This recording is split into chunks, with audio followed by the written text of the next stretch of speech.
5 years now.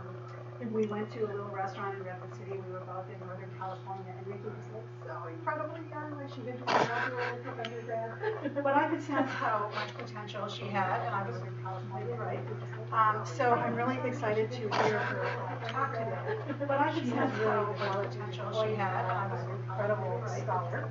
So I'm really excited to hear her talk today. But I could sense how much potential she had, and I was an incredible scholar. So I'm really excited to hear her talk today. But I just have really potential she had. So I'm really excited to see people on Twitch. Hello, Twitch people. Hi, Twitch people. And if they have any questions, we will answer them. So I'm really excited to see people on Twitch. Hello, Twitch people. All right, hi, Twitch people. So I'm Nikki. Thanks everybody for coming out today. So today I'll be going over research that I've been conducting over the last 2 years on exploring technological and ideological mediations of social experience in Warcraft. So today I'll be going over research that I've been conducting. Despite the countless hours that people now spend online, we don't yet fully understand the social and cultural significance of gender in our society. So today I'll be going over research that I've been conducting. Despite the countless hours that people now spend online, we don't yet fully understand the social and cultural. I argue that social experience in online games is a product of two factors. Despite the countless hours that people now spend online, and the ideological culture and its whole. I argue that social experience in online games is a product. Some may argue that using cultural ideologies to examine video games too far, and the ideology of the many technologies already reflect that social experience in online games is a product. Some may argue that logical then ideologies to embed cultural values in games are an ideology as well. The many technologies. Researchers have shown that at one time World of Warcraft created videos and not logical then ideologies to embed cultural values in games, while rich online communities the norm. Researchers have shown that at one time World of Warcraft have created videos and not more often than not these communities tend to value exception, or average online solo player playing alone is one time more common than WoW, and is often encouraged more often than not this community. For example, this is a screenshot from a YouTube video of a solo player playing alone is one time more common than WoW, and is often encouraged more often than not this is not to say that individualistic values were not present in the solo player playing alone. Many changes have reinforced these values that often expect more often than not this is not to say whether the game is objectively less social or not what I see playing alone. Many changes have instead I look at values that often expect why the game is not high values with more experience and explain why the many changes instead I look at in my research I found that the ways that players in the game Warcraft and outside the game is not high values with 2000 are colored by a neoliberal ideology. In my research I found that the ways that players in the game Warcraft and outside the game is not high values with 2000 are colored by a concept of neoliberalism that I used in my research I found that the ways that players in the game Warcraft and outside the game Friedman's neoliberalism emphasizes the concept of neoliberalism power the preservation of individual freedoms by limiting and decentralizing Friedman's neoliberalism. I draw on the piece of neoliberalism by concept of governmental power by the preservation and concern with the ways by limiting ideology. Friedman's neoliberalism. I draw on the piece of neoliberalism by concept in particular, I draw from one around preservation and concern with the ways by limiting ideology. I draw on the piece of neoliberalism by concept in the brown art I draw from neoliberal societies. All conduct and economic conduct, all spheres of existence are framed and measured by economic terms and metrics. In the brown art I draw from monetary societies, all neoliberal societies, all spheres of existence are framed and measured by economic benefits themselves. The outlines I draw from monetary societies, all neoliberal societies, all spheres of existence are framed and measured by economic benefits of economic classes. An unethical commercialization of things that we generally do. These two outcomes exemplify the behavioral pattern and inequality strategies that I saw in our classes. An unethical commercialization of things. So I examined social experience in different ways. First, I examined the ways that these two outcomes exemplify the behavioral pattern and inequality strategies that I saw in our classes. An unethical commercialization. J.J. Gibson coined the term violence in 1979 as a way to explain animals that these two environments. According to Gibson, the importance of the environment are what offers the animal, what it provides or furnishes. J.J. Gibson coined the term affordances as a way to explain animals that use a variety of environmental. According to Gibson, the interaction of the environment and computer systems cooperate to address what opportunities for interaction with technology affords. The term affordances as a way to explain social affordances build on Gibson's original concept. The definition of social affordances I use from Aaron Bradner to address what she defines a social affordance as the relationship between the properties of an object and the social characteristics. Social affordances build on that enable enable particular kinds of definition of social values. So in other words, what opportunity technology provides as the relationship between the properties of an object and the state. To give a basic example of this in WoW, I went over the design of a social value. So in other words, what opportunity originally Ogrimmar was designed to centralize three main properties that players tended to gather. To give a basic example of this in WoW, players would frequently idle their characters around the bank, and sometimes originally Ogrimmar was designed to be an area of close proximity players tended to gather. To give a basic it was an important social space in the game. Players would frequently idle their characters around the bank, and originally Ogrimmar was designed to be an area of one of the game's major expansions. To give a basic model of Ogrimmar, it was an important water space in the game. Players would frequently idle their characters around the bank, of the city that resonated with players were designed in one of the game's major expansions. One player described, I love water spaces on top of the bank, while the others watch the city that resonated with players. Now players designed in a member of the game's major as well, and all players described, I love water spaces on top of the bank. Next, I document other flexibility on the most popular life. Now players on the life members of the game's major as well, and all servers described, I love Warcraft. To become a player. Next, I document the global activity of the members of the game, and that's really important on the life members of the game in personal lives. It wasn't just a venue for nostalgia, but a site to entertain the community. So to become a player, next, I document the global activity of the baseball of the game, and that's really important on the life members of the game. So part of the core review family wasn't just a venue for nostalgia, but a site to entertain the community. But people in your life, and next, I document the global activity of the baseball of the game, and that's really important on the life members of the game. So part of the core review finally, I see personal life on a vanilla private server. Vanilla WoW, which is sometimes called vanilla, is the term that the WoW community uses to refer to World of Warcraft prior to any expansion. Finally, I see the homepage log on a very vanilla private server that something about vanilla WoW is sometimes called vanilla, is the term that the WoW community uses to refer to World. So why am I exploring WoW and whether or not I see the homepage log on a very vanilla? First, World of Warcraft is one of the most popular games widely known as vanilla, is the term that the WoW Azeroth has a place where players. So why am I exploring WoW and whether or not it's called homepage log on a very vanilla? First, World of Warcraft is one of the most popular games. Second, World of Warcraft is a term heavily Azeroth and academic literature. So why am I exploring WoW and whether or not it's called homepage log on a very vanilla? First, there are changes to World of Warcraft. Second, World of Warcraft is a term heavily Azeroth and academic literature.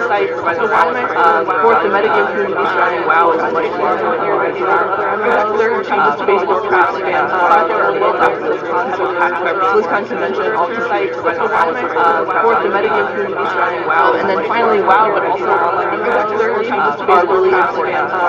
Stories and memories of struggles. BlizzCon convention also sites share as WoW. Fourth, the metagame community surrounding provided, and then finally WoW, but also online there are changes to base really important. So what is stories and memories of struggles? World of Warcraft is massive multiplayer online game was originally developed by Mediations Entertainment, and then finally WoW as a core. In World of Warcraft, players create multiple characters, sometimes called avatars. Warcraft uses these characters to inhabit the AD with equal access to commanding by World of Azeroth, where they can do things like slay monsters, gather Warcraft players create multiple characters in exchange with avatars. Warcraft uses these characters to inhabit the game is separated into equal access to commanding by World of Azeroth, and they are separate identity monsters. You gather these Warcraft players create characters in exchange with avatars. One of the most important things in the game is Warcraft is an all-access community. Since 2004, and they are separate identity monsters. You gather these WoW expansion. One of the most important things in the game is Warcraft is an all-access community. Since 2004, players are separate identity monsters. And between WoW, there's also patches or small periodic updates to the game. Expansion. One of the most important things in minor changes like adjustments to character abilities. 2004, players are separate identity monsters. And between some activities in WoW require the player to patches or small periodic games. Expansion. One of the most important things in minor changes requires like adjustments to character abilities to provide access to the system. And so players are incentivized to seek out stable groups of other people to build with whom you might want to use tasks like want to chain groups of powerful ones, provide armor, and experience all the challenges that that Azeroth has to offer. So players are incentivized to seek out.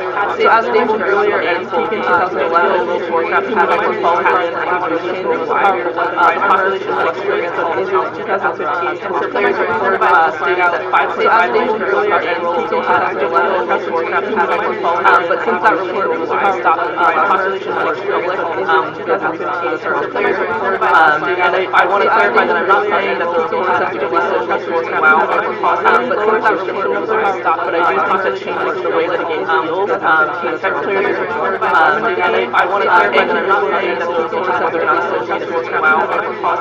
So after leaving, or I do think that some players have sought alternatives to play World of Warcraft to go back to the and I want to clarify that I'm not saying one way they do this is with private servers. So when the fall race begins, so after leaving, or I do think that private servers have sought players to post their own version of the game by using proprietary software and by one way they do this is with private servers. This means that private servers will allow players to run a game. Private servers will allow players to post their own version of the game by using access proprietary software and by as I mentioned a bit already, some of the patch this means that private servers will allow players to run a game. Private servers will allow players to post their own version of the game. So a lot of the solutions for your software to seek out private servers, as I mentioned a bit already, some of the patch this means that private servers the stars begin game, particularly interesting case to help the developers. So a lot of the solutions for like your version of seek out private servers. So basically as opposed to the patch version that you want to do private servers the stars begin game to release content the same way that developers did slowly giving players access to sensitive like why it's private servers. So basically as opposed to at the stars game there was over 10,000 players begin game online release content the same way that developers did about slowly giving players access to sensitive like why it's private servers. So basically but it's important to note that private servers are illegal under copyright law.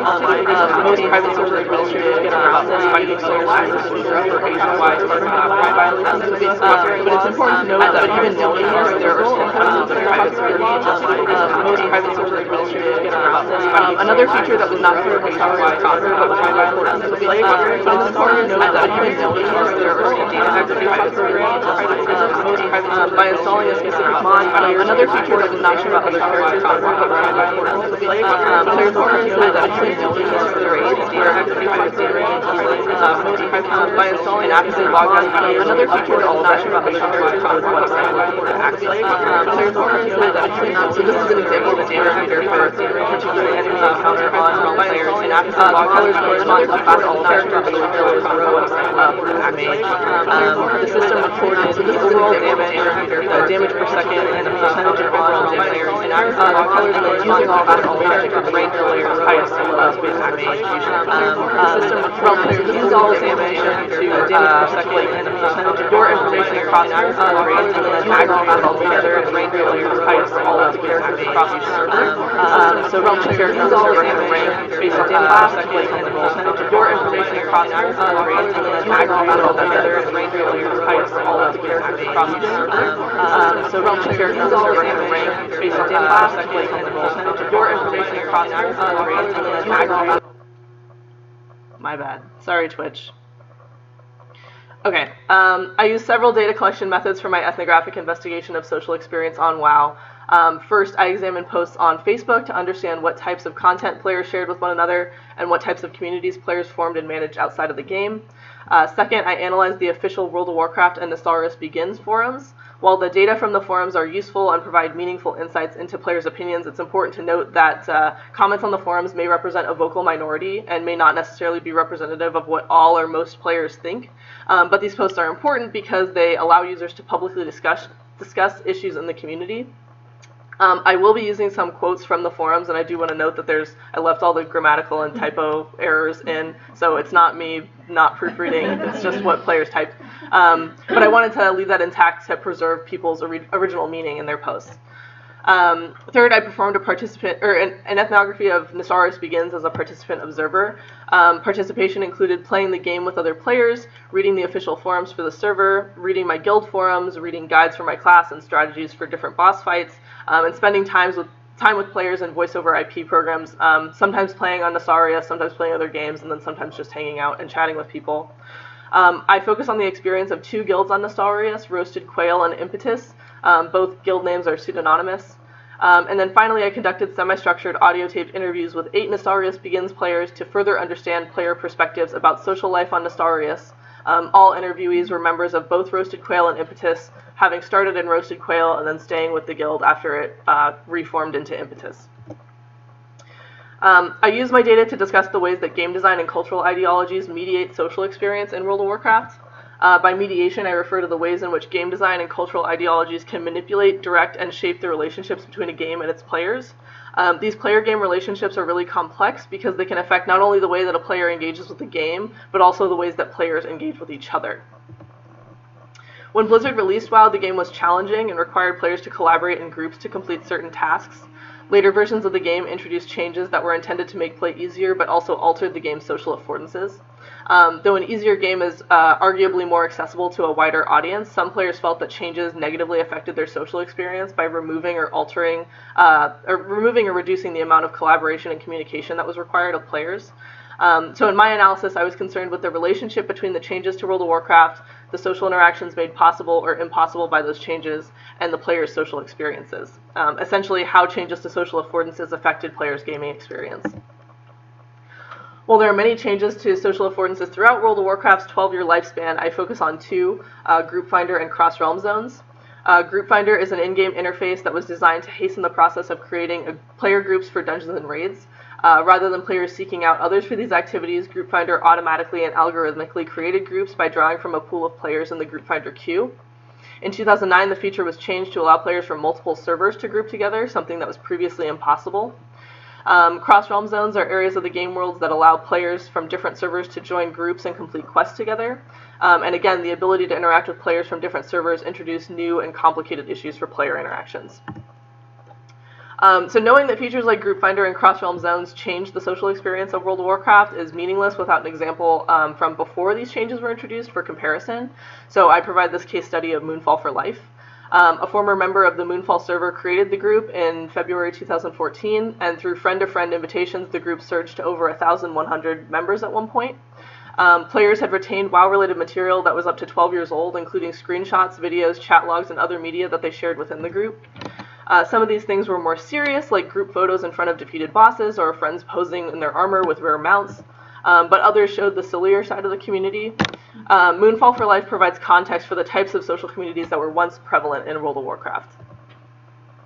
So originally in WoW, players used chat channels to find others for collaborative group activities like dungeons. The Looking for Group channel was specifically dedicated so that people could seek out other people in the game to play with, but many players opted to advertise their groups on the trade chat channel instead because it frequently had more players in it, and it meant that people would be likely to find a group faster. But this meant that the channel's original purpose, which was advertising for players who wanted to buy, sell, or trade specific goods, was often obfuscated by players who were looking to form groups for dungeon activities. So Blizzard started taking steps to streamline the process of finding groups. While some changes were introduced over time, such as new interfaces for group creation and in-game objects that made traveling to dungeons faster, the main change that I want to talk about came in 2009. So in December 2009, Dungeon Finder was introduced. Dungeon Finder had a reward system that was integrated into the interface, which provided additional items or gold to players who successfully completed a dungeon with a Group Finder group, which provided more incentive to use the algorithm for creating a group than to play with your friends or guildmates. Another major change that came with Dungeon Finder was the decision to allow more players from multiple servers into a single group, which changed how many players a person might interact with and changed which players a person could interact with. Though Blizzard had introduced some cross-realm interactions as early as 2006, in August 2012, Blizzard announced cross-realm zones, or areas of the game geography that allowed players from different servers to join groups and quest together. Blizzard created these zones because some players had complained that certain areas of the game were desolate and it made it difficult to find other people with whom to play. Including more players in the zone afforded benefits such as ease of finding potential group members and opportunities for player versus player combat outside of designated zones, which a lot of people actually like, but cross-realm zones introduced other new problems. So first, while an influx of players meant more potential group members, it also meant that there was a dramatic increase in competition for resources, so things like rare enemies that would spawn or materials out in the game world that people were trying to collect. Second, in some high population cross-realm zones, such as major cities, the algorithms that dictated how many characters appeared in a certain area weren't refined enough so that to ensure that party members were visible to each other. So sometimes you had members who were in the same group who couldn't actually see each other in the game world. Third, there was frequently discrepancies between quests that were available to cross-realm groups. So there's one type of quest called a daily quest, and you have to do a certain activity within 24 hours. And there's like a pool of them. And so if server A got one quest and server B got a different quest, and two people from the different servers grouped together, they wouldn't be able to do the quest together because they didn't match up. And then finally, group members from different servers couldn't participate in certain social activities together, which removed some opportunities for sociality and problematized relationships between players on different servers. So what was Blizzard's motivation for introducing these features? First, increasing the pool of potential players reduced the time that players spent idle in the game world, waiting for others to log on or waiting for a queue to activate, allowing them into an activity. Second, in theory, these affordances would make finding other people easier by giving player access to a larger number of other people who to play. That becomes a problem later. And then finally, Group Finder and Cross-Realm Zones increase the accessibility of some parts of the game for many players. So, for example, raiding was an activity that originally was only done by about 10% of the player population, but now, because it took a lot of time, you had to find a guild that was competent enough and find players who were all on at the same time, and there was a lot of coordination. But now the game could just automate the process of finding those people for you. Based on my analysis of player reactions to Group Finder and Cross-Realm Zones, I found several themes across players' posts. Throughout almost all the discussions of these features, there was a general lamenting a lost sense of server community that once existed.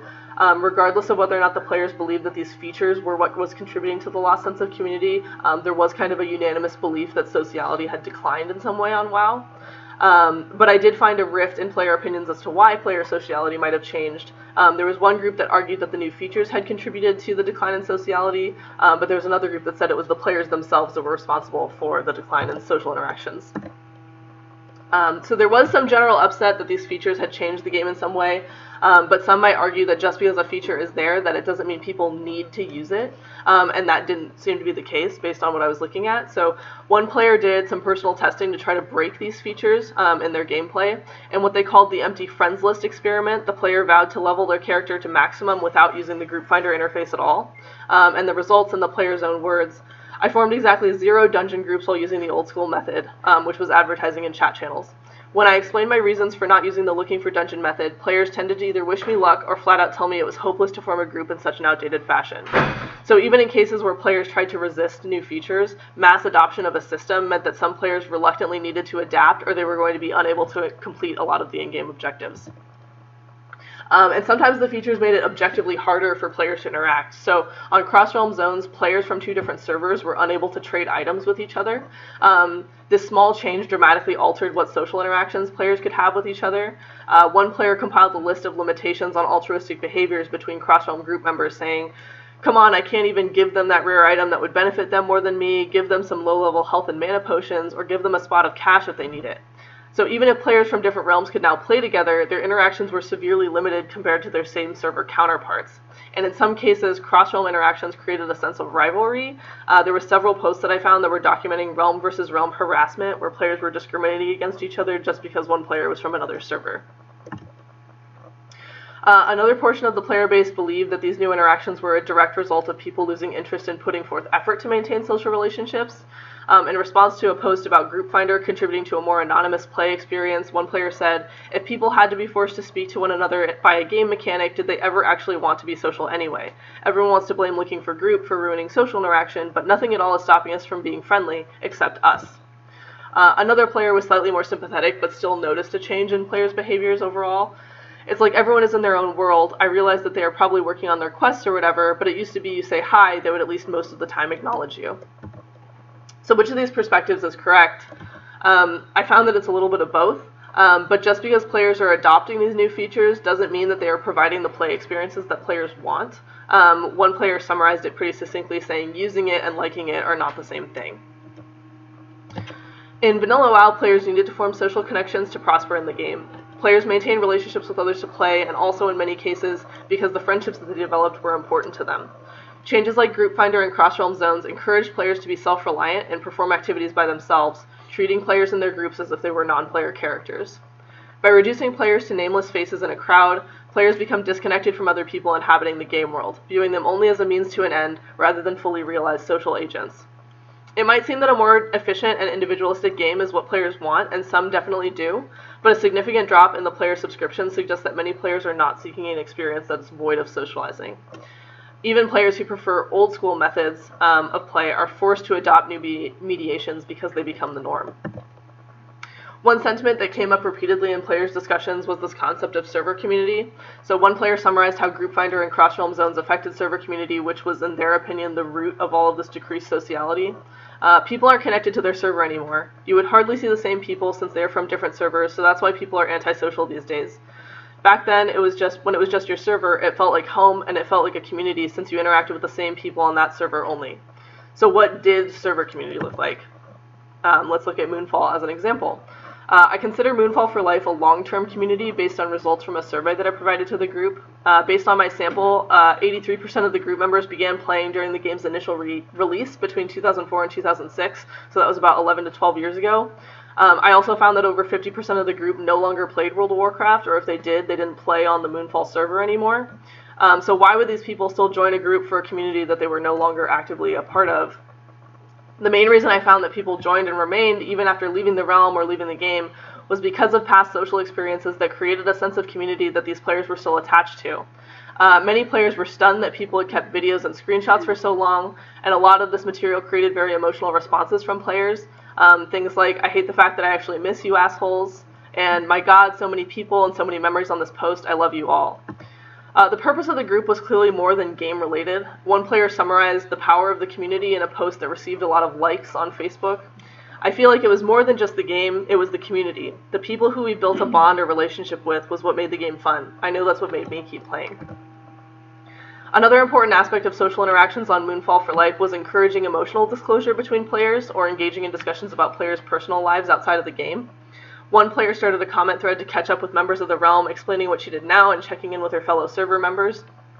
This thread in particular received over 250 replies from people. Members were updating each other on their lives, commenting on others' updates, and remarking on other people's accomplishments. Responses included things like weddings, children, finishing degrees, and getting new jobs. But not all updates were good. Another player wrote, "Let's not forget absent friends who have passed on as well," with several replies from others commemorating members of the server who had passed away.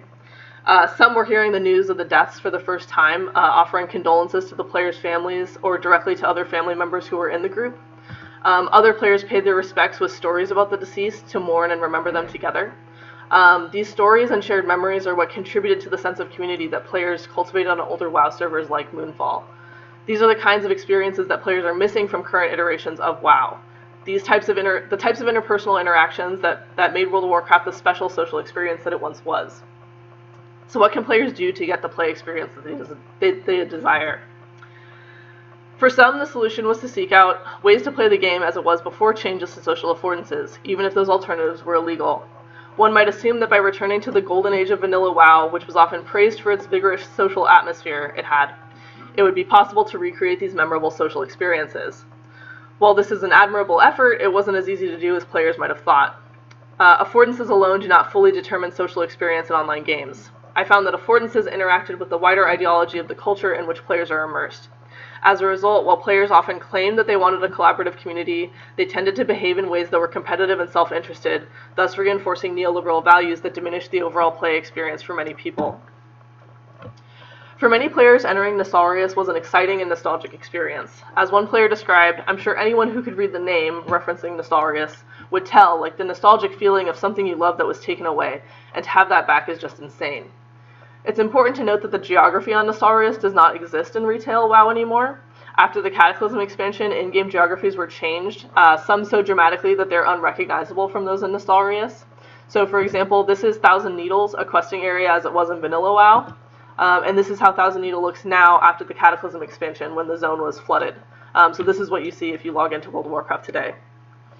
For some players, Nostalrius was like coming home after a long trip away. But while revisiting old geographies was exciting, players more frequently mentioned the social experience and community as something that contributed to nostalgia. For those of you familiar with early WoW, this next quote will seem kind of weird, but this is one player's reflection on sociality in Nostalrius. I really like the banter in the general chat channels, even the Barons, which is like the worst zone to be in because everyone is just horrible to each other. I had really missed that as it phased out of retail WoW, so it was fun to see people actually talking to each other again when retail channels were empty. In retail, you were very much alone unless you initiated everything. So even the Barons chat, a zone notorious for its lewd and crude discussions, contributed to a positive social experience. Players enjoyed repeatedly seeing and communicating with the same people and developing relationships with others on the server, and sometimes these relationships turned to guild invitations. This quote in particular references socializing in Roasted Quail, a small tight-knit raiding guild of North American players. The group's original goal was to experience old raid content with other friendly and mature players, led by a team of people who had played together back in 2004. This player describes the guild atmosphere. It's just a place you can go to meet people and interact with people where you have, like, a common goal. It just gives you an opportunity to, I don't know, socialize. And for a long time, this is precisely what I saw in Roasted Quail. Most raids were focused but fun, there was room for joking in chat channels while maintaining attention during fights, and successes were celebrated. One example of this is first kill photos that the guild would take after successfully defeating an enemy for the first time. Everyone would group up around the dead body of the big boss that we had just killed to commemorate the event. So some people had traditions like taking off all of their clothes, standing with other members of their class or friends in the guild, or posing by kneeling, dancing, or jumping around. And while this might seem silly, boss kill photos were an important ritual that allowed the guild to commemorate its success and highlight the contributions of the raiders who were there that night. This photo shows Roasted Quail's first Nefarian kill. This was the hardest enemy available in the game at the time. So this meant that we had defeated all of the available content that Nostalrius had, and in this particular fight we actually only had 38 raiders when the maximum is 40, so we were down 2 resources and still did it, which meant we were pretty good, not going to brag. But this is kind of the beginning of where things turned. So because we had defeated all of the available content, the leadership started to focus on efficiency. Each raid night could take between 3 to 5 hours, depending on how quickly and successfully the guild performed certain tasks. So the leadership's goal was to reduce that time. The first step for this was to merge with another North American raiding guild to create Impetus, a new guild with a much larger roster. As its name implied, Impetus focused on high-speed, efficient runs without as much concern for sociality in the guild. The shift in priorities did not go unnoticed by the former members of Roasted Quail. One player says, "The leadership felt that the guild was underperforming for the amount of gear and progression that we were accomplishing, so they decided to expand the roster, make raid slots more competitive, so that people would try harder. They wanted people to not feel safe and secure." This emphasis on a lack of safety and security were central to the guild's shift towards a more neoliberal style of organization. And I began to see the effects of neoliberalism that Brown described, intensified inequality between social groups and unethical commercialization of guild members as this efficiency-centric ethos took over the guild. Intensified inequality refers to the ever-increasing stratification of social classes, but social classes in WoW are only metaphorical. They're not based on the individual's real-world socioeconomic status, but instead on self-created power hierarchies, such as in guilds. In Impetus, inequality was most obvious in the relationship between the guild leadership, which was a core of 6 to 8 players who collectively decided on issues of governance and managed players during raid activities, and then the average raiders who performed group activities with the guild. Several points of conflict emerged as tensions between the leadership and the raiders grew. Whoops. Scrolling. First, communication between the guild leadership and raiders deteriorated. The leadership often made decisions that conflicted with raiders' desires and tended to communicate in a private chat channel that only the leadership had access to, so a lot of raiders felt like their complaints were being ignored. Next, the leadership often gave priority for raid spots to other members of the leadership elite, even when those members didn't meet the same evaluative criteria that the raiders were held to. And then finally, even in situations where the leadership asked for input from other raiders, final decisions frequently came to the leadership and they would just kind of do whatever they wanted. So even if the majority of raiders had said one thing, the leadership might do something completely different. Unethical commercialization refers to the exploitation and degradation of human workers by marketizing human behaviors.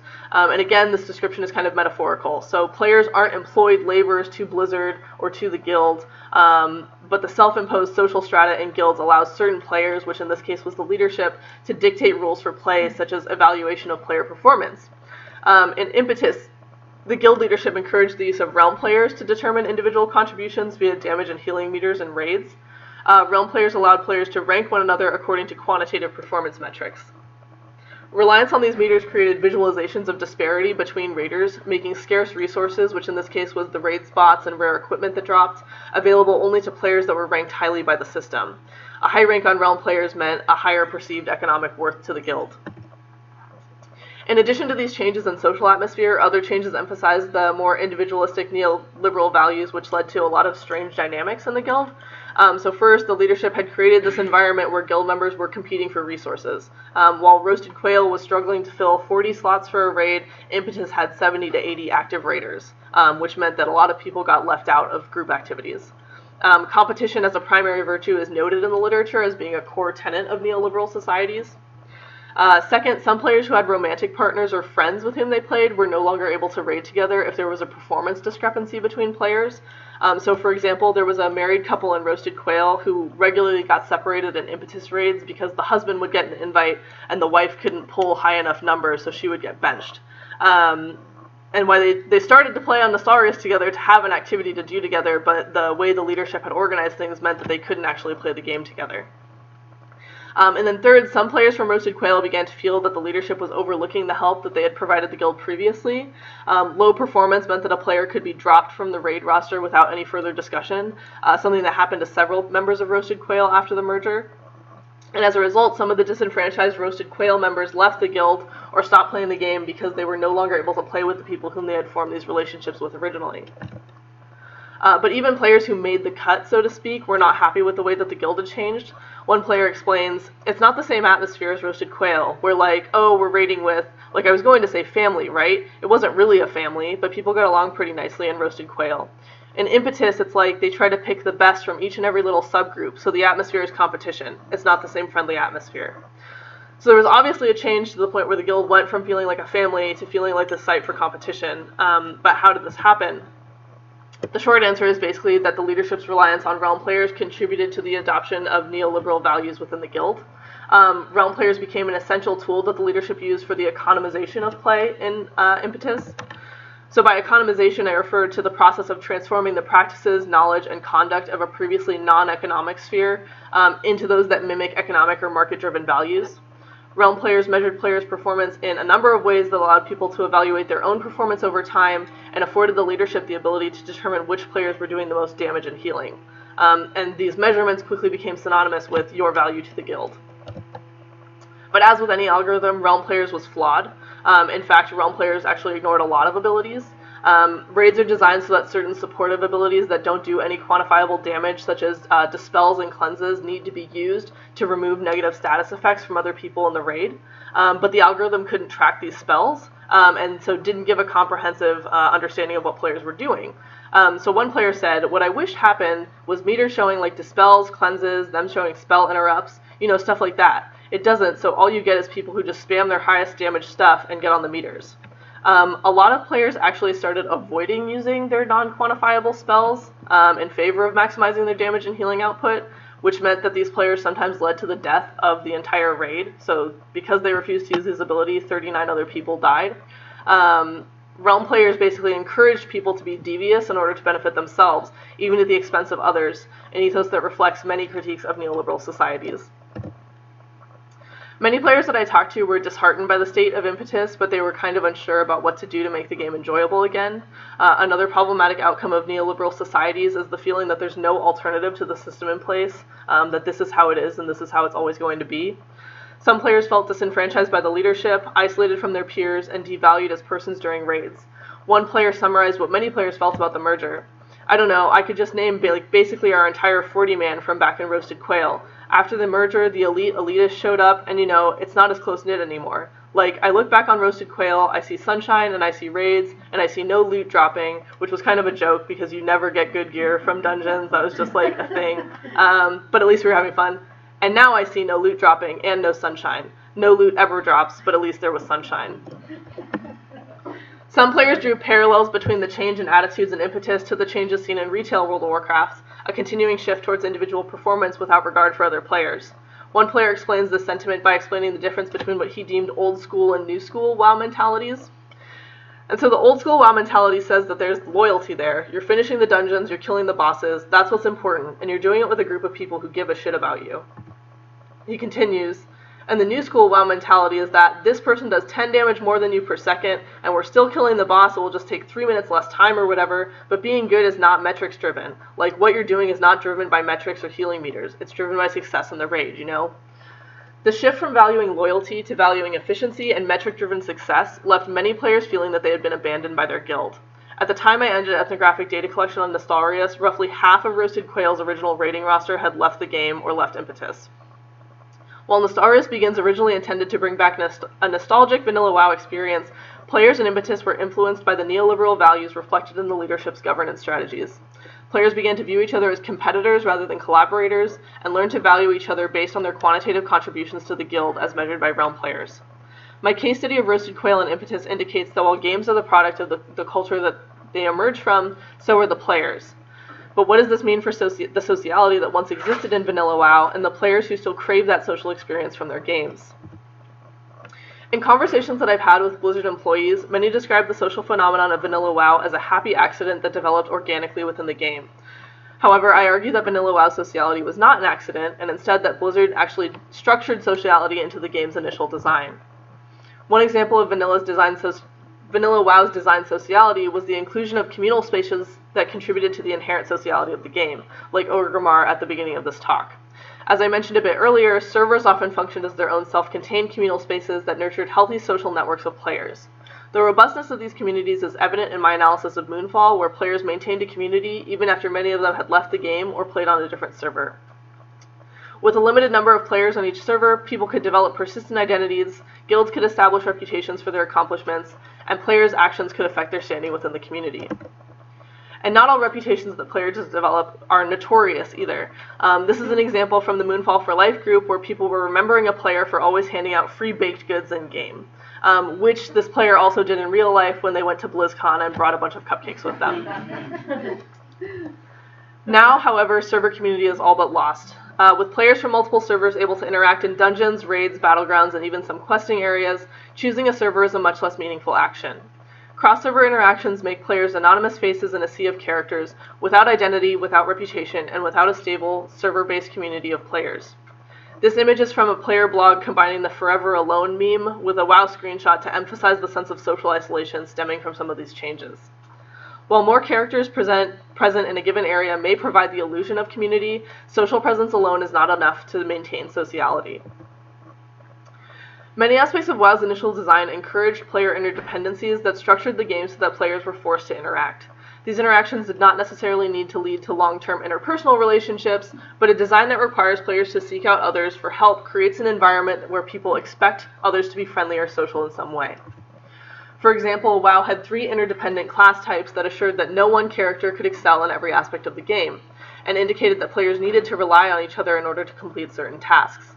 A priest, for example, might seek out the help of a warrior for questing, offering their healing services in exchange for the warrior's ability to endure excessive amounts of damage. At the heart of this design was the notion that no one character could be entirely self-sufficient.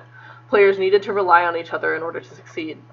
Now, however, players can hire non-player characters as followers or combat allies, eliminating the need to seek out a social network and allowing the individual to succeed alone. Buffs are another player interdependency that encouraged a friendly atmosphere in-game. Buffs are temporary spells that offer a beneficial effect to another player, and fostered a social ethos by allowing players to strengthen one another by literally giving a gift to another person in the game world. In earlier versions of the game, it was common courtesy to offer buffs as a greeting when passing another character, creating an environment of pro-social behaviors. However, in the Legion expansion, Blizzard removed buffs from the games. While I could not find an official statement from Blizzard explaining why buffs were removed, many players speculate that it was yet another endeavor to level the playing field across different types of characters, again emphasizing the individual over the collective. While removing one type of spell might seem like a minor design decision, these actions collectively contribute to an environment that leads to increased social isolation between players. Vanilla WoW was, through many aspects of its design, an inherently social space. Why then did the players of Nostalria so readily sacrifice sociality in order to emphasize individual performance? I argue that cultural shifts in gaming have dramatically affected the ways that players engage with games and with each other. In recent years, game culture has shifted to emphasize esports, the professionalization of play, and the competitive gaming scene. Twitch TV, a popular game streaming service, can show what players are interested in right now. Popular titles currently on the Twitch homepage are mostly games with an esports scene, public leaderboards that rank players' performance inside or outside of the game, and a win-loss condition inherent to the game's mechanics that determine a player's success or failure within the game. And the only two things I didn't highlight here are not actually games, they're other streaming services, so all of the games fall into this category. By encouraging speed, drive, and a competitive desire to get ahead of others in order to win or amass more capital, these games encourage efficient play and high performance. But this ethos means that players may sacrifice sociality to improve their efficiency. But community in WoW is not yet lost. MMOs are inherently social games. While the behaviors that I documented seem to have become the norm, there are still pockets of players being social in WoW, though they are harder to come by now. But even small stimuli can increase player sociality. Dabish et al. Performed a study where a confederate instigated at most 3 lines of scripted dialogue in group finder groups, and found that communication early in a group's history caused members to talk more later on, and increased players' commitment through its influence on the group atmosphere. Though players claim to want sociality from their games, and scholars can prompt behaviors to behave socially in research settings, these behaviors are not always a natural first choice. However, sometimes certain events can inspire community bonding, like your server being shut down. On April 6th, the Nesarius Begins homepage was changed to a letter announcing that Blizzard had issued a cease and desist, and Nesarius would be shut down in 4 days. Following the announcement, I saw a revival of concerns about community and sociality, rather than the competitive environment that had permeated the atmosphere prior. Nesarius players bombarded the World of Warcraft and Blizzard official Facebook pages with comments. This is a post 2 days after the server closed that was actually about an Overwatch match, but all of the top comments are about Nesarius. Every company post was met with dozens and frequently hundreds of comments from angry players protesting Blizzard's decision to take away their server and their community. I don't have a ton of time to get into this saga right now, but I'm happy to talk more about it during the Q&A. There was an underlying community on Nesarius that asserted itself when the server was threatened, but why did it take so long and require a particular crisis event? I argue that many online gaming communities struggle with a tension between sociality and a competitive performance-based evaluation. Players need more opportunities to engage in silly and social activities that are facilitated by the game. Until the pressure to engage in a web of market transactions is relaxed, players are likely to continue reinforcing neoliberal values through their play and governance strategies. I am not suggesting that Blizzard change the game for all players, but instead that they offer more opportunities for different types of play, rather than forcing players to engage with the system through one correct way. Community is not a simple problem to solve. There is a delicate balance to strike between sociality and measured performance. The way that WoW has progressed has solved the issue of finding other players, but problematized the issue of finding a community. Establishing norms and expectations of sociality through a game's design and through players' behaviors can restore aspects of community and increase players' commitment to a game. Rather than offering one solution to players' problems, designers need to consider ways to offer a multitude of solutions that allow for different types of players to engage in the game in different important ways. Players do want community from their games, and research has shown how to provide opportunities for players to flourish in online communities. Creating a virtual world that provides players with an optimal ratio of challenge, social experience, and competition is not an easy task, but by offering different kinds of worlds or different solutions to a problem, developers can cater to broader audiences without sacrificing the needs of some of their player base. Thank you, and I'm happy to take any questions now.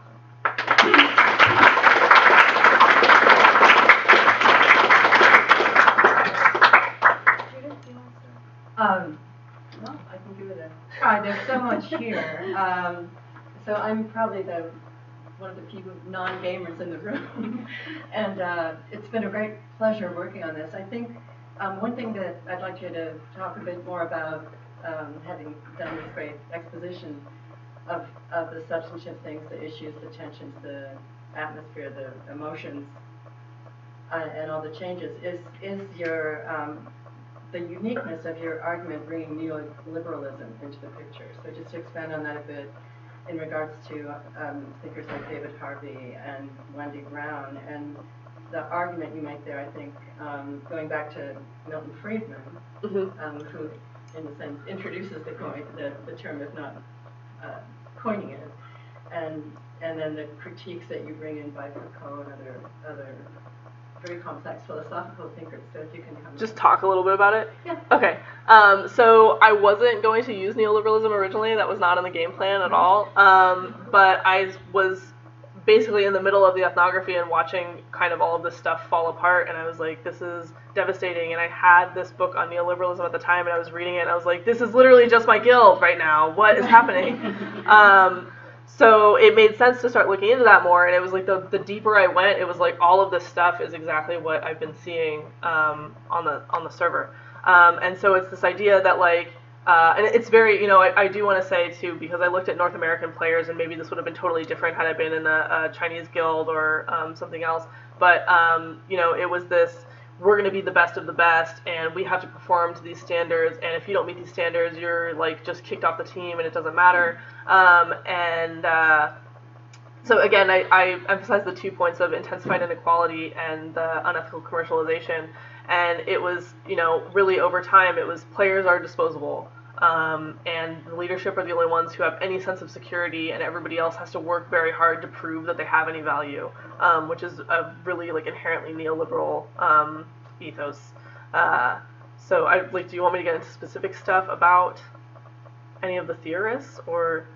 I could be good to touch on them just briefly. I think it really opens up an area to think about in informatics. Okay, so Harvey gets into it more at like a global level, like talking about history like across the world of how neoliberalism has influenced things, like the mostly economic stuff, and it sort of bleeds into every area of life, which is like at the beginning I made the comment about like it may seem totally ridiculous to use this really complex economic theory to look at a video game, but this is one really huge piece of our culture right now, and people have clearly internalized this stuff because they're doing it even though they don't really like it, but that's the way that they see the world working, and so that's the way they're going to play in the game.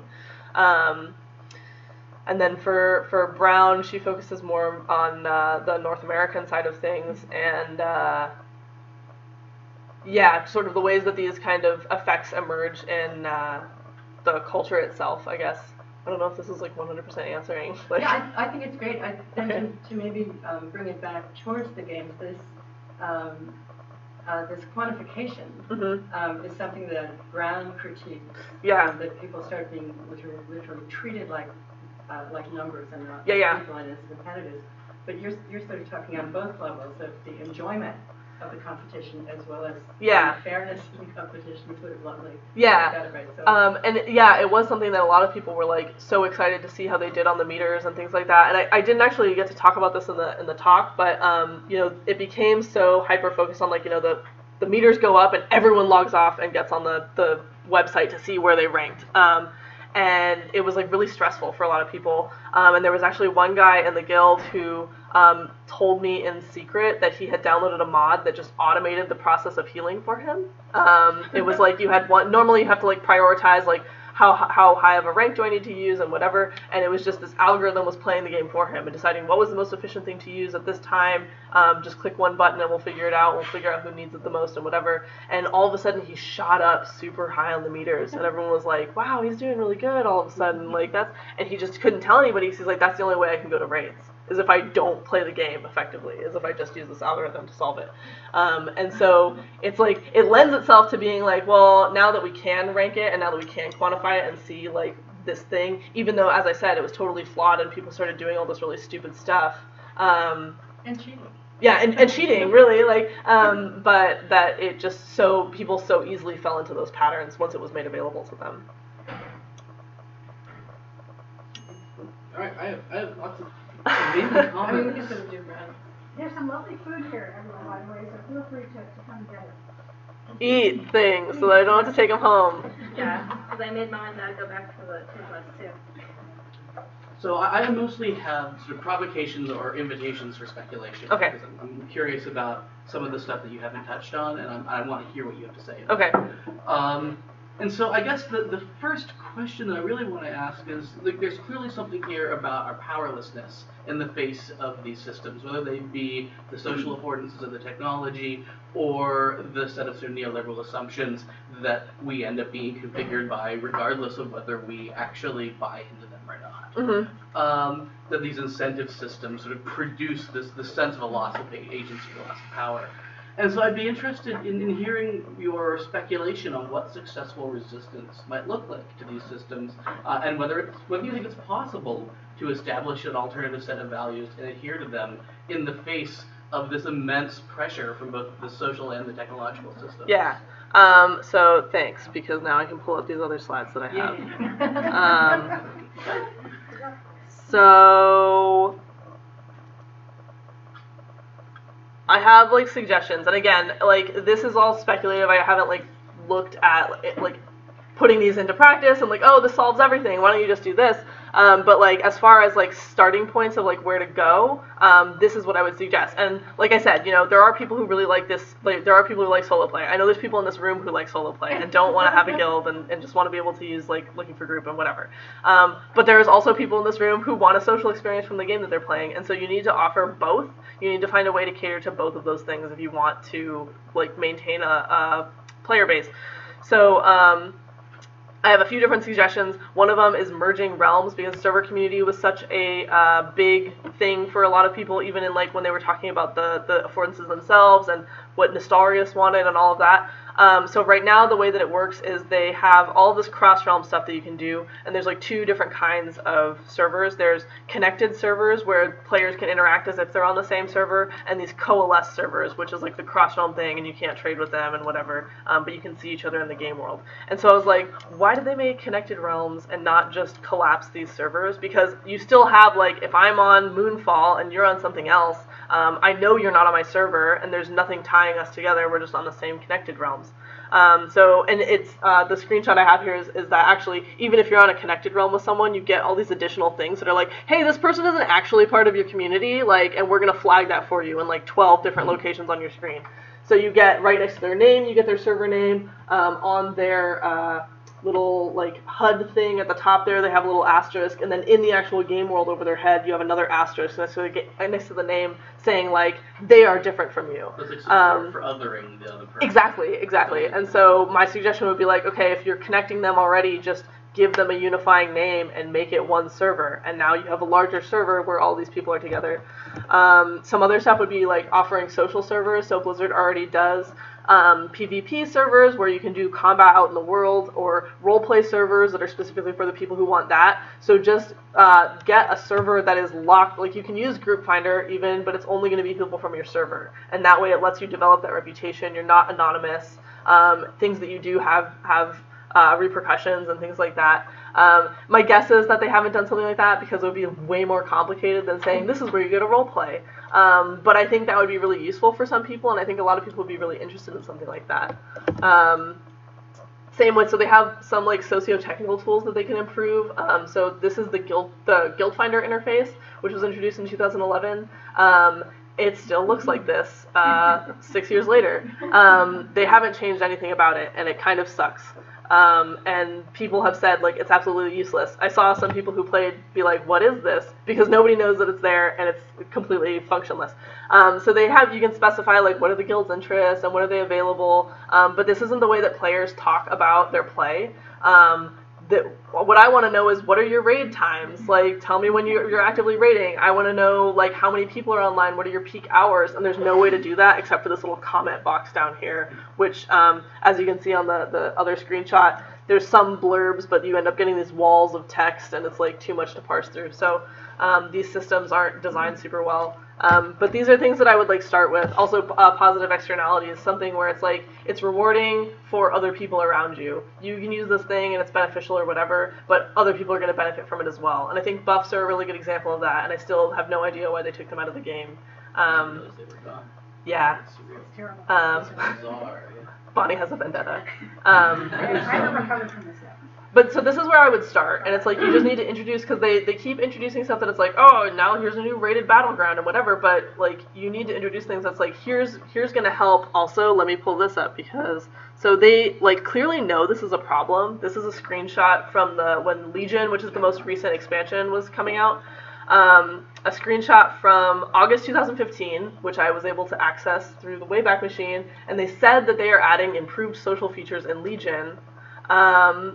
Then on the right, they took it out at some point. So that's what you see if you go to the Legion webpage now. So I don't know where the improved social features went, but they're not in the game. I mean, points for self-awareness, right? But, Rick. we can go back and forth. Okay.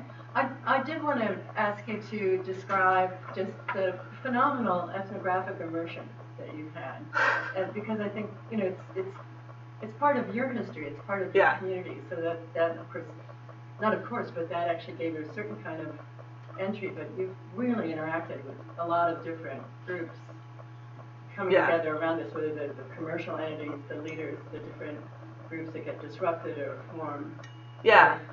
So I have always tried to be extremely transparent about the fact that I'm researching this stuff. When I joined Nostalrius, I wasn't intending to research it. I was like, oh, cool, vanilla, wow, I'd love to play on that. And then I was like, oh my god. So it ended up becoming a really cool field site. But again, like I was joining, like anytime I joined a guild, I was in a couple before the two that I mentioned here, and I was like, I am researching this, and we'll be writing things and whatever. And so they always knew. But it was cool. I got to meet all these really amazing people. Some of them came to my dissertation defense. Again, it was like going back to old WoW.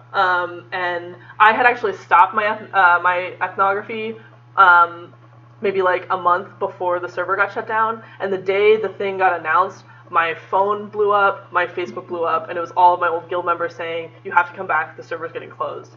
Because they wanted me to write about it. And so they've been invested in it too, which is kind of cool, and I've been able to go back and talk to them about things that I'm finding. I have tried to talk to Blizzard like 6 or 7 different times, and like every time I get like my foot in the door, and then JL and Brack is like, get out of here. So like I didn't ever get like an official statement from Blizzard about like, what finally made you put a cease and desist on Nostalrius, because it was active for a year, and they reopened. They just went to Russia and said, screw you guys, we'll go do our own thing. It's been really surreal. But I'm glad that I've been able to document all of this stuff, because like now that the server's closed, I think I'm like the only person that has any information about what was happening on Nostalrius from like a research perspective. So I feel like there's some really interesting things here about sort of WoW as a living laboratory for bigger social things. Right? Mm-hmm. And I think that there's a couple rhetorics that are present in the game that we can link back to stuff that we've experienced in meat space. And I think the two that I want to sort of get your thoughts on are, one is this idea that once you've consumed the content, the next step is to start moving towards optimization and efficiency. So there's this idea that like the natural arc of WoW is a colonial arc where you're going and consuming the frontiers, and then once you've consumed the frontier, what's left to do? Mm-hmm. And so it feels like you have this great metaphor for the idea that neoliberalism is what colonialism evolves into. It's its second form. When there's nothing left to colonize. Yeah. Oh, that neoliberalism becomes essentially a form of self-colonization, where all of that energy that had been directed outward is suddenly directed inward. Yeah. And I feel like that comes through in your analysis, but I don't think you ever say that. No. And I'm but that's curious a great whether point. that rings true, because I feel like there's a really powerful discussion about the relationship between colonial societies and neoliberal societies writ large here. Yeah, so definitely, because back in Vanilla WoW when it had first come out, you saw a lot of like really, Bonnie could probably remember this too, like people would wear armor that was totally inefficient, but it looked cool, so that was what mattered. And on Nostalrius, it was like, you had, it was called BIS, best in slot. There's a best in slot list for every tier, and it was like, if you're going to get into Molten Core rating, here's the best in slot list for your class, and if you're going to Blackwing Layer, here's the best in slot list for your class. And and it was all like, you had to have, this is the objective best piece based on this formula, based on this algorithm that you need to get if you want to be like competitive, basically. And that was a bummer, because there was no diversity in play. Like there's in Vanilla WoW especially, there's some specs that just suck. They just weren't balanced properly, and so you couldn't play that. You just weren't allowed to if you wanted to be in a raiding guild.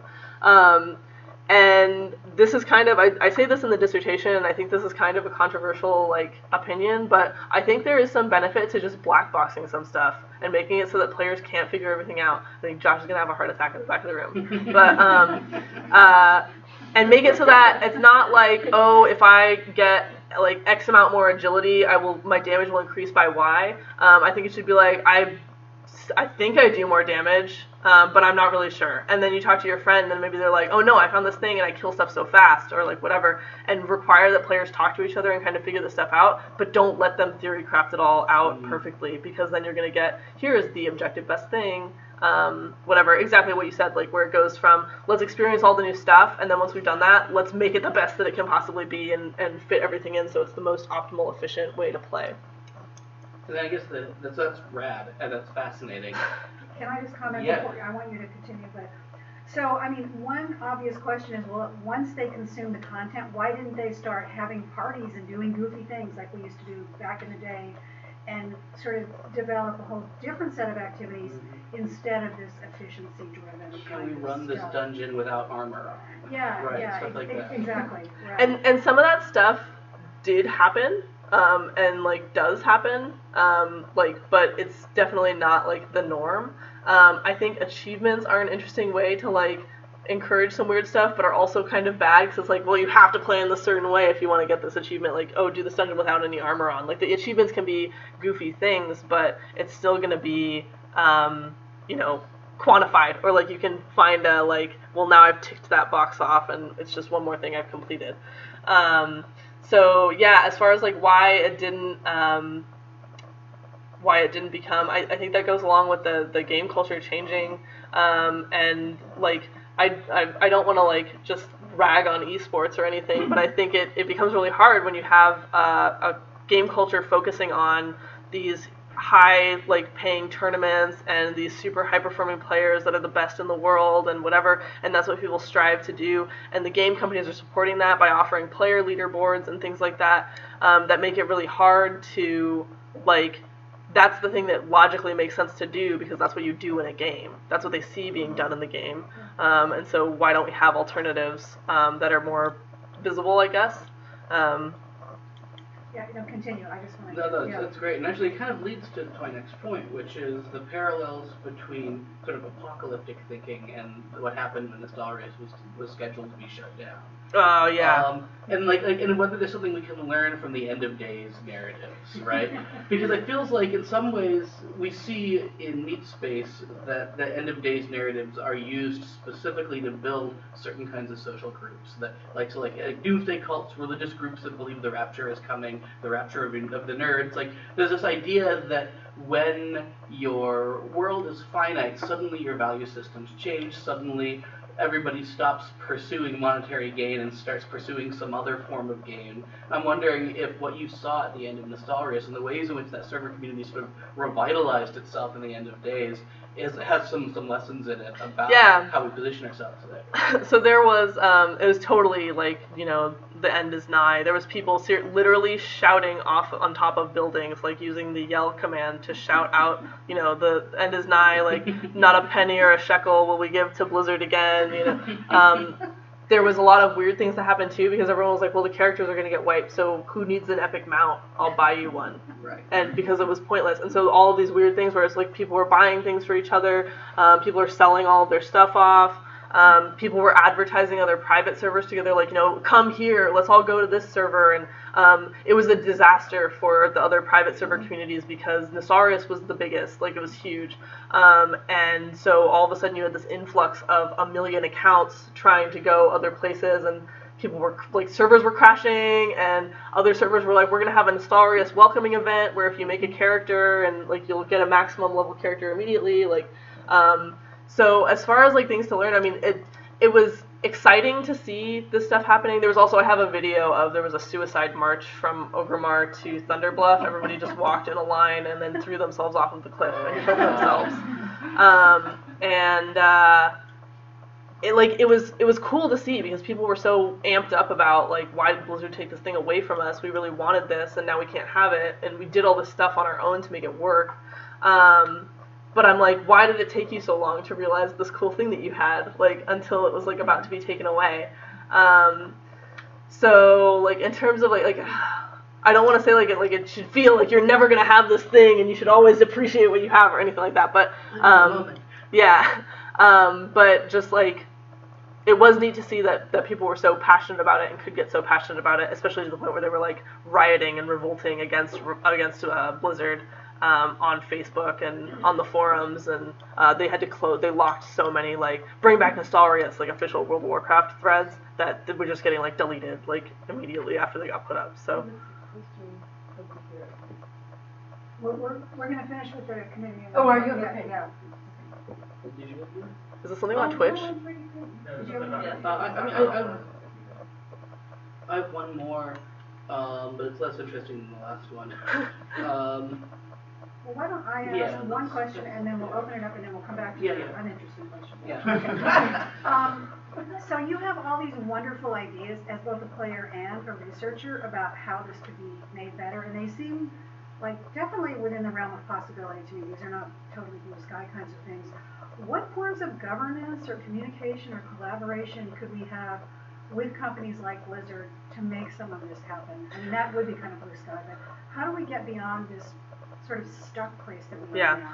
So I think the biggest barrier right now is these really weirdly strict IP laws, because that's where Blizzard is like all hung up, and they're like, oh well, if this product is out, like, you know, if people think it's associated with us, whatever. But like, there's so many, like, I mean, there's a ton of research on modding and like the benefit that modding has had for World of Warcraft, and like adding new features in for players and whatever, and sometimes the mods get integrated into the game, and then Blizzard did this thing where it was like, you know, you can't make money off of mods or whatever, and it's like, people are like, well, what, you know, I was doing this for fun, but now that you're telling me that I can't make money off, like, you know, what?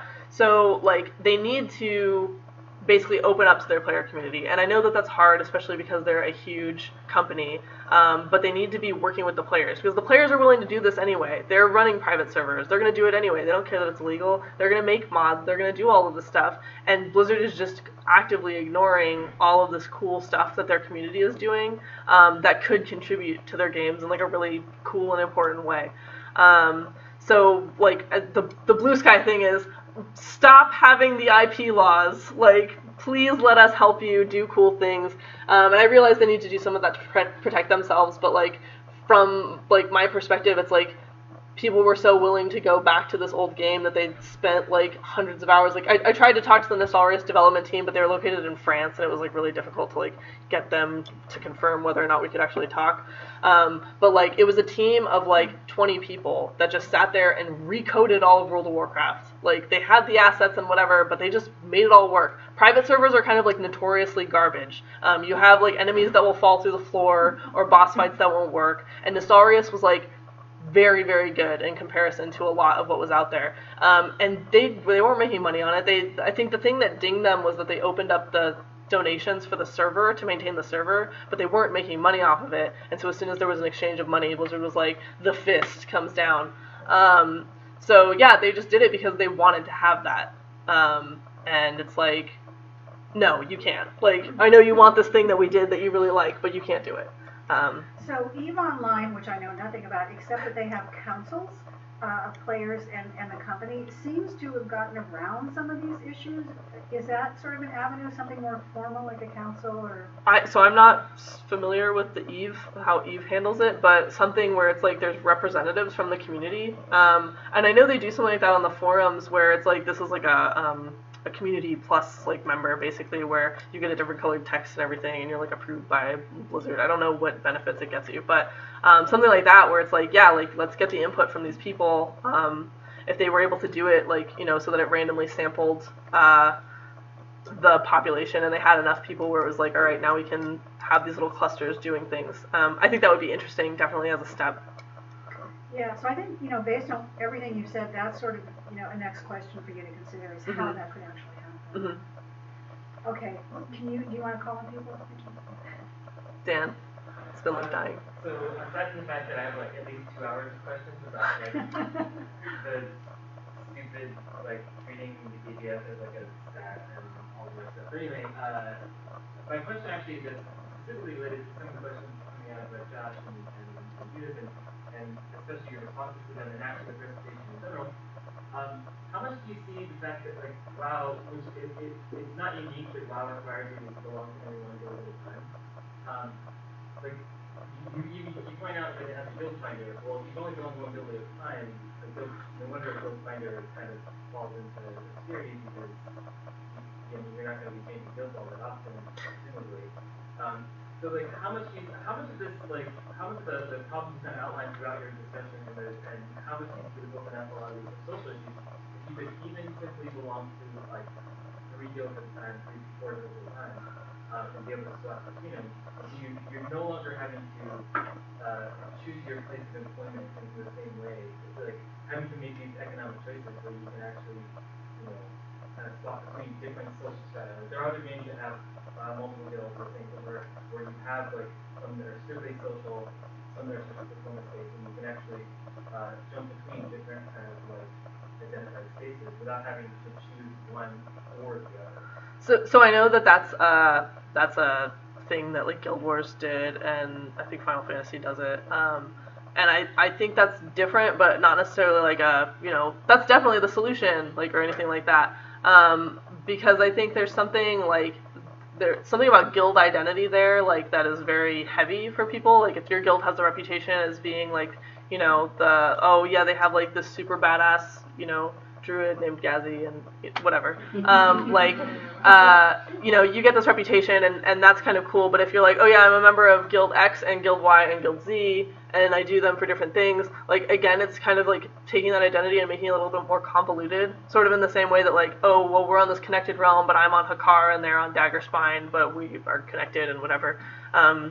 So I don't know that that's necessarily, like, the first thing that I would look at. But maybe it doesn't have to be a guild. Like, I know that there's a lot of people who will use chat channels to coalesce different groups of people, because that's the main benefit of guild. Well, that was the main benefit of guilds. Now they have all these other rewards that you get for them, but is having a chat channel where you can communicate with this group of people. So yeah, I don't know that it's adding more guilds or adding the ability to be in more guilds necessarily. Paul? So I had an easy question, but unfortunately you already answered it. So please keep going. So I want to sort of pick up a little bit on some of the conversation. As the name suggests, neoliberalism is about a sort of like resurgence and reconfiguration of older ideas, right? Like 19th century, 18th century, sort of economic liberalism that is associated with the colonial period. Right? Yeah. So can you help me tease apart? I see elements in here of what you were saying of both a 19th century economic liberalism and a post-Keynesian neoliberalism, although you were largely using the term neoliberalism to encapsulate both of them. Can you help me tease them apart? So this is like sort of complicated because Friedman uses the term liberalism in his book, but now everybody calls it neoliberalism, and they're like, well, that was the original one, and then there was the Coquille-Walter Lippmann conference that also made that really complicated and weird. So for what the neoliberal that I'm talking about is this: we view the world in terms of the economy. Like, everything about the world is in terms of the economics, whether that's directly tied to money, or it's tied to your rank, or it's tied to your performance on realm players, or whatever. That's like what I'm saying when I say neoliberalism. I have like a 20-page chapter in this dissertation that's pulling all that stuff out, so sorry I couldn't get into it. But and that's like the main way that I talk about it throughout the dissertation, is this: all spheres of conduct are economic.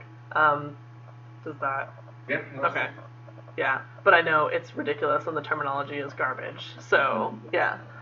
Then it's like, I mean, part of it is about Blizzard's role here, right? Mm-hmm. If 19th century liberalism is a theory of the market and 20th century neoliberalism is a theory of the state, okay.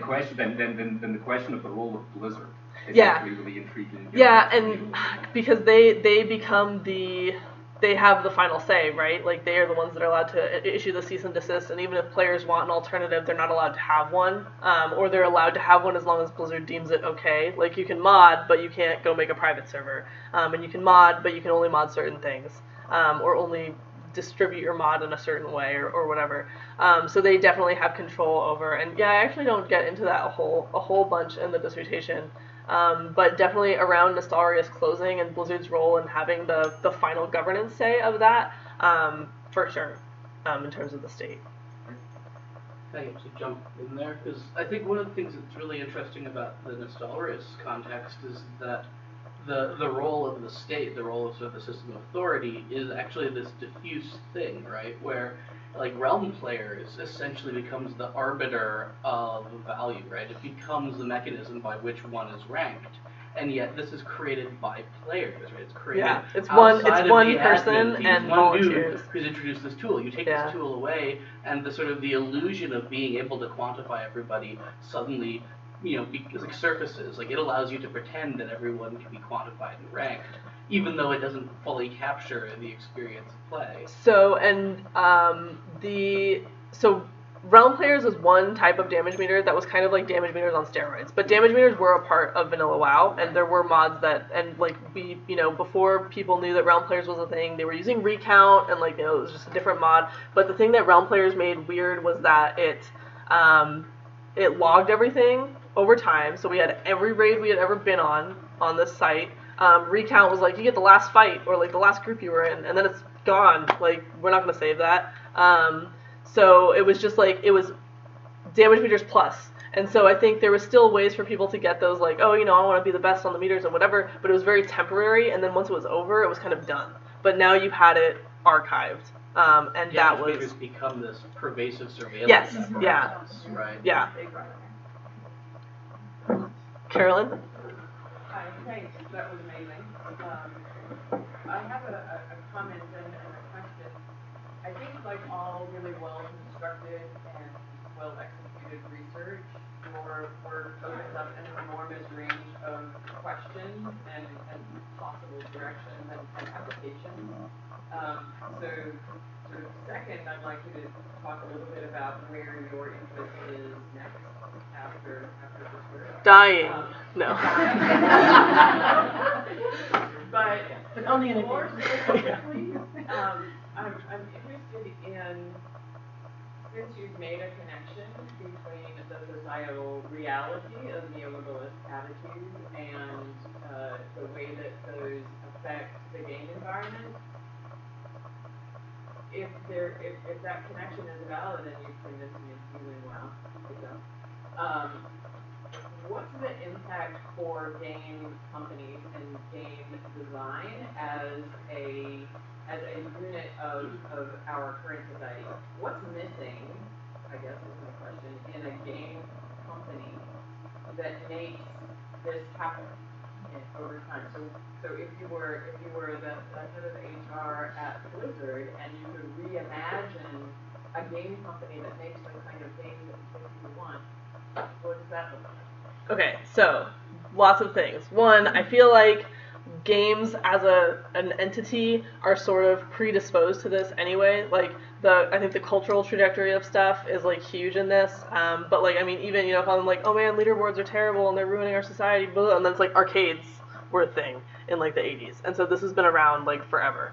And so I think it's always been this kind of underlying thing of you have a high score, or you have some way to track this, or you win, or whatever, has been inherent to games for a really long time. But I think then you had MUDs and text-based dungeons and stuff like that were just these social spaces. And people were still doing combat and stuff like that in them and whatever, but they became social, and then MMOs came out of that, and it was oh my god, this whole magical world, and there's all this research from 2004 to 2009 where it's magical third spaces that are video games, and look how cool and social they are, and then it still kind of happens, but not to the same extent anymore. And if I were to look at a game company now and say what is missing, I think there's all this hype around esports because that's the hot new thing, and so everyone's how can we have an esports tournament for our game, because that's what everybody wants to do now.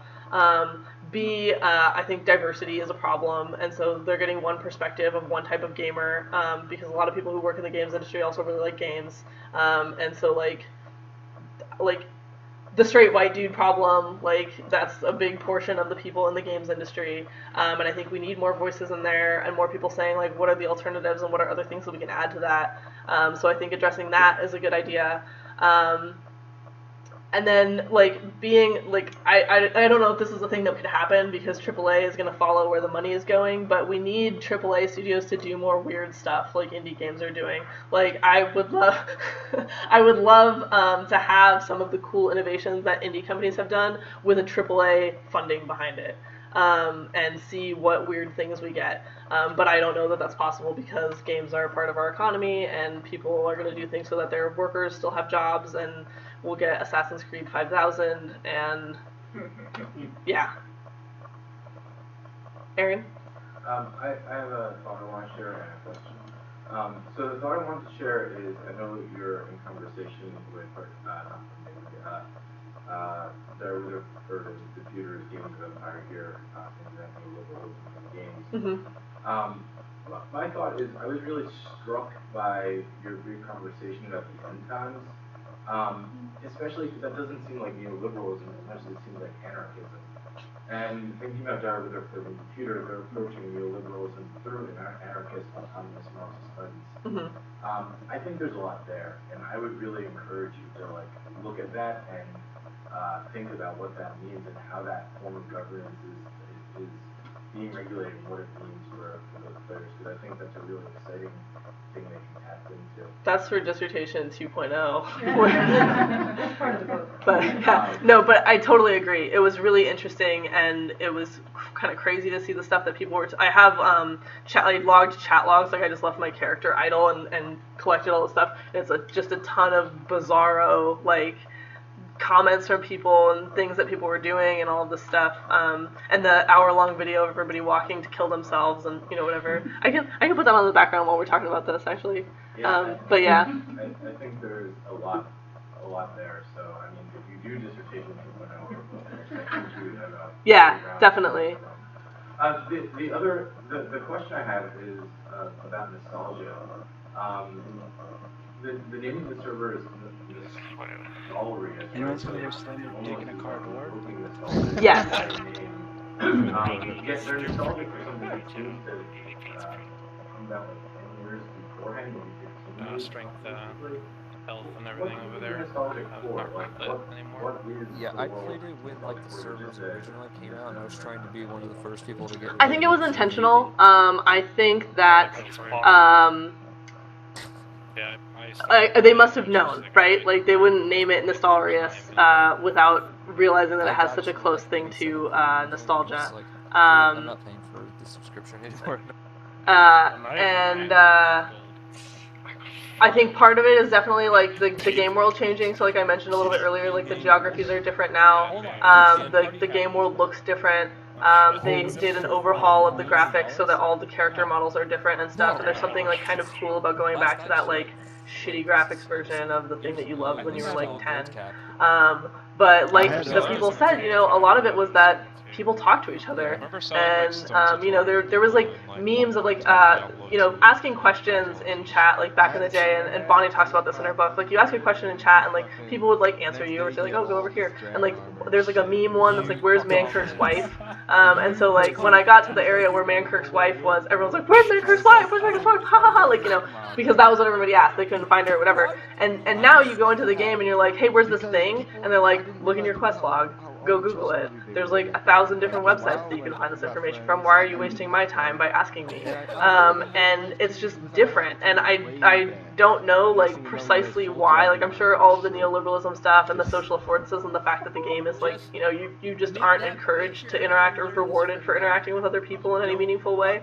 But it's nobody talks to each other, and they're afraid that if they do ask anything, that they're gonna get shut down or they're gonna get yelled at. And here you could go back and it was that didn't happen.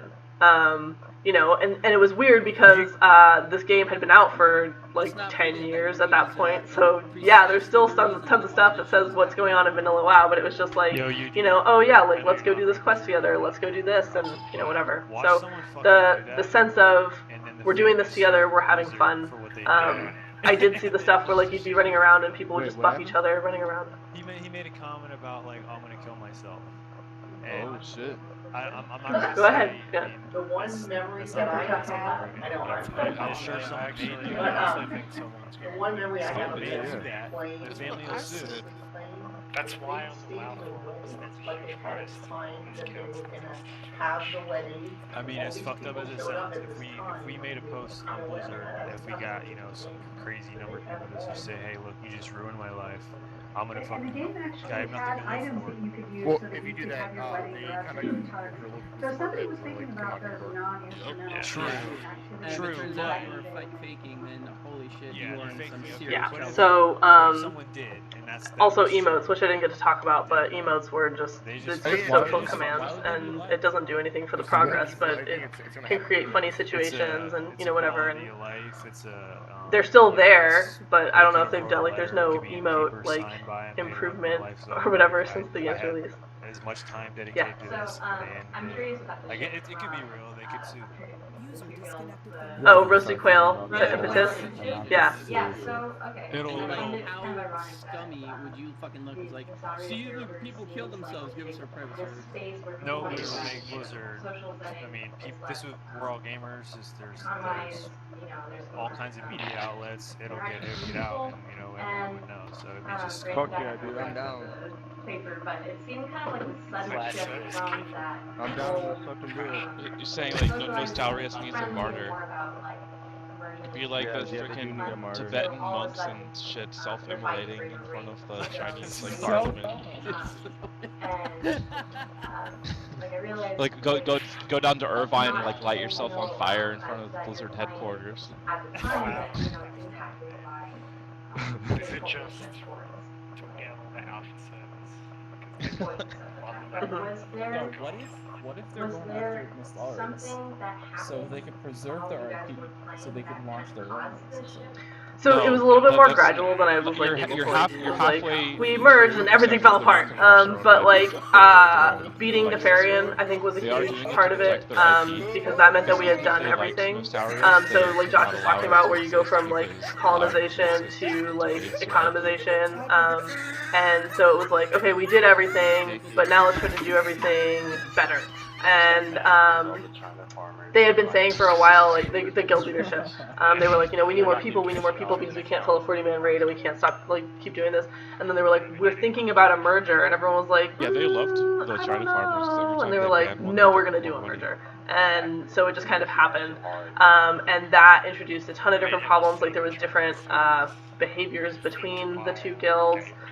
So like we had never had a conversation like this before, but they were like, hey, you can't make racist and sexist comments in the voice chat, and it was like, cool conversation we get to have now, like great.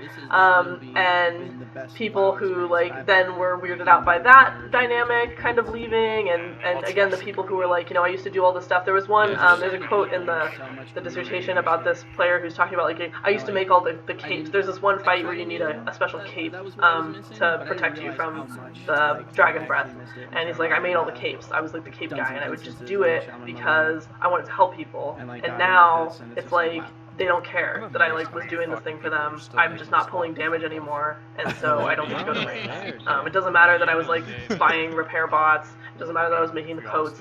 It just matters that I didn't do the right numbers, and so I have to leave.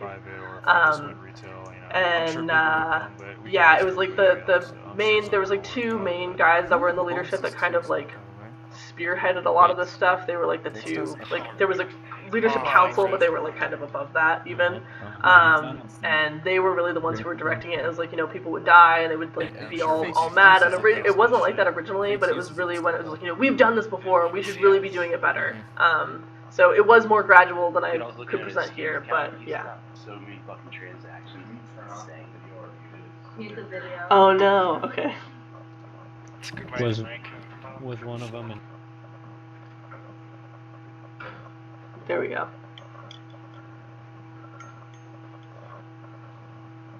Are there any questions on Twitch?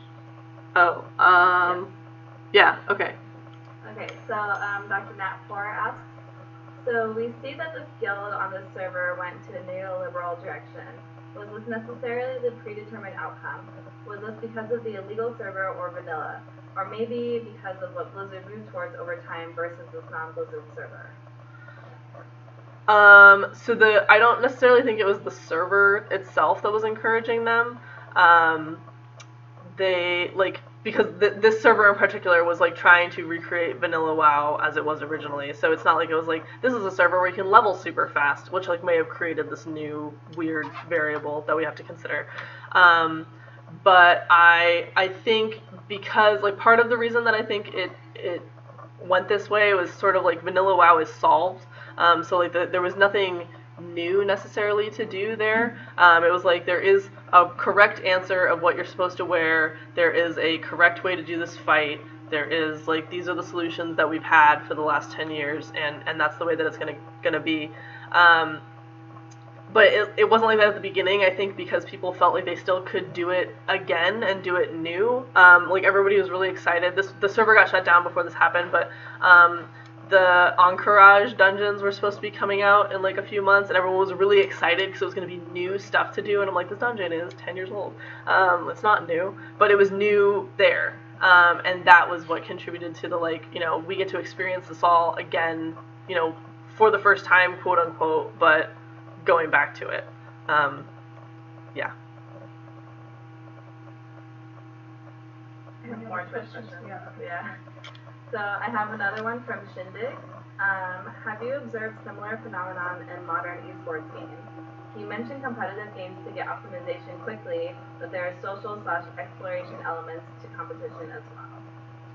Yeah, and I was like, I feel really bad because I just feel like I'm like trashing esports. But there's definitely like, team houses that are like these really cool experiences and like bonding with your team and whatever. But I think as a concept, when you look at esports and what it is, it's a who is the best team, what are their numbers, in the same way you would look at like a baseball team or something, like how like what's their numbers or whatever, that I think just like frames the way that people think about stuff. And there is totally all this really cool nuance to esports, but like you really have to like be in it. And if you were to just be looking at it or being somebody who's like watching on Twitch or something like that, that you're seeing the who's going to win, who's going to lose, what are the numbers afterwards, whatever. Yeah. Okay, and then another one from Jordan Lynn. He asks, has anyone asked what you would tell Blizzard to address improving sociality? Yeah, so I have my last chapter is all just suggestions for, like, adding more social tools into the game, which I went through earlier, but I'll page through them so that the stream can see them again. And I think the problem is that, like, these things are kind of hard to do. Like, making a new interface is not that hard, but, like, as opposed to, because I make a comparison between, like, they said that they opened up the raiding and stuff because only 10% of 10% of players were actually doing raids, and so they wanted more people to be able to do the raids. And if you look at things like cooking and fishing, which are two abilities in the game, there's like 10% of people in the game with max level cooking, which was a stat that I found from a site that pulls data on this, and 25% of people who have max level fishing. And so it's like, okay, you have a quarter and a tenth of the population doing these things, but every new expansion has new cooking recipes, and there's new fish that you can catch, and new areas for you to go. So it's like, why do they keep adding that stuff in? But it's like, it's really easy to put in some new fish, or write a cooking quest or something, where like restructuring server architecture so that you can't do cross-realm group finder is going to be a lot more complicated. And so I have these suggestions, but whether or not they're like feasible for the company to do, or, for them there's like the cost-benefit analysis, it's hard to say like, making things social will get you more money, like, but yeah. Maybe one more Twitch. Is there anything else on Twitch? Somebody is emailing one to Kevin because it was too long for them. Oh my god. We're doing it. Josh, did you want to follow up on one of your questions? Not really, no. I think we've covered it. Yeah. Let me skip ahead so you can see everyone die.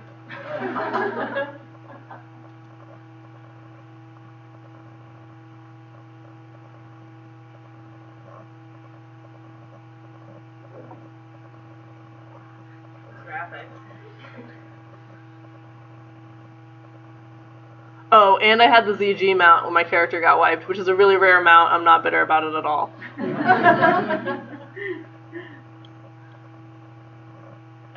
is still really early. I have a question. So if talking about like the monetization of people or of characters, like in vanilla WoW, more than I guess there is now, there were people who would like get really sick gear and then just sell their account. And so like, how does that play in both like in present day WoW, but also in Australia's, like when people sell accounts in Australia's, and like if you're just trying to max out your DPS or your healing meter or something like that, like can you sell an account to do that? And like if it's more, in supposedly more tight knit community, is that more frowned upon? No, there were still people who sold accounts. There was a couple people in the guild who had accounts that they had purchased, or like their friends like left the game, and so they gave them their account. That was actually something that the guild leadership tried to do too later, after all of their players that they had totally shunned left. They started contacting people being like, hey, do you want to give us your account so that we can use your really geared character and give it to somebody else, which was super messed up. So it wasn't frowned upon, like there was still an economy for it. I don't know how like prevalent it was in comparison to like selling accounts in vanilla WoW or anything like that, but yeah, it was still there. Okay, and here's a really long question from 6. Okay. So this is really awesome. Thank you so much, Nikki, for having the Twitch channel. I'm getting nostalgic hearing everyone's voice. Hi, Bonnie, Judith, Josh, Paul. So I live in Germany now, and I work for a labor union. And when I moved here, I learned about this thing called work councils, which I was reminded of when Bonnie mentioned the councils in Eve. And it turns out Eve is run by some Icelandic people, and actually one of the main designers, if I remember correctly, an agender anarchist, sorry. I think after the financial crisis of 2008, Iceland was one of the only countries that nationalized its banks and was in some ways sort of spared. So in some ways, I wonder if the way the game is run is a sort of implicit theory of society, and thinking about work that Bonnie and Yubo and Bill Bainbridge have done, sort of using games as a lens or microcosm for things outside the game world. Even the stories about the end times of Australia from your talk maybe fall sort of into this category. Part of my job at work now is to imagine how digital labor platforms could be differently designed, differently regulated. And my question is there some way we can learn from what happens in games to think about how society changes outside the game world, or even to think how we as social agents create change in society? Okay, say the very last sentence again, because I've been trying to parse through everything he said. Yeah. Part of my job at work now is to imagine how digital labor platforms could be differently designed, differently regulated, and my question is there some way we can learn from what happens in games to think about how society changes outside the game world, or even to think about how we as social agents create change in society? Yes, totally. I've had this conversation with a lot of people, like anecdotally as a player, but it's like, when can I write my like World of Warcraft guild leadership experience on like resumes and say I used to run 20-man ZGs, so like I have great leadership ability. But yeah, I totally think that a lot of these things become practical. It's different, right? Because people are like, well, this is a game and I should play for fun, versus like just as a like mentality thing about it or whatever, versus like I'm at work and this is a job. But I think there's a lot of people who take these things really seriously, and you can look at the ways that they're behaving and extrapolate that out and say, like, look, we saw this culture. I mean, a lot of the things that I saw totally mirrored what Bonnie was writing about. When ZG came out, it was a disaster. It was going from a 40-man raid to 20-man raid. And so you have to parse down your roster to let people go. And I was like, doesn't it make the most sense to split up all of our strongest people and then fill in with the weaker members? And they were like, nah, let's just have one team of really, really strong people, and you guys can go fuck yourselves. And so we just had half of our guild that like couldn't do this dungeon because they wouldn't let us. Like they wouldn't structure it in a way. And so I think like there's the tendency towards like what's going to be the most efficient in the game, and you see that ideal or that ethos in real life environments too, for sure. I think this stuff is useful, not just for games. Okay, so let's thank Nikki for a very stimulating presentation.